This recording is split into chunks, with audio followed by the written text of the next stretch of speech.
কিয়ামতের দিন আল্লাহর দরবারে কেউ কথা বলতে পারবে না আল্লাহর নির্দেশ ছাড়া।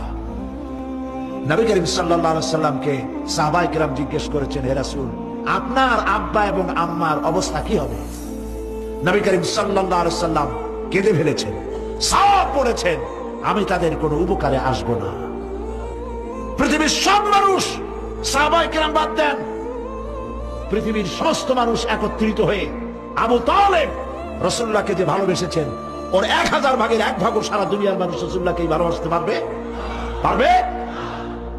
নিজের ছেলে আলীকে, আলী রাদিয়াল্লাহু তাআলা আনহুকে আলাদা বিছানায় শোয়াইয়া, ছোট্ট মানুষ হযরত আলী আলাদা জায়গায় রাখিয়া মুহাম্মদুর রাসূলুল্লাহ সাল্লাল্লাহু আলাইহি সাল্লাম এতিম মানুষ তারে কলিজার সাথে বুকের মধ্যে আশ্রয় দিয়ে আগলে রেখেছেন বুক করে। সেই আবু তালেব মৃত্যুর সময় নবী করিম সাল্লাল্লাহু আলাইহি সাল্লাম বলেছিলেন, চাচা একটি বার আমার কানে তাওহীদের কালেমা শোনায় দেন। আবু তালেব, তার কিসমতে ছিল না কালেমা।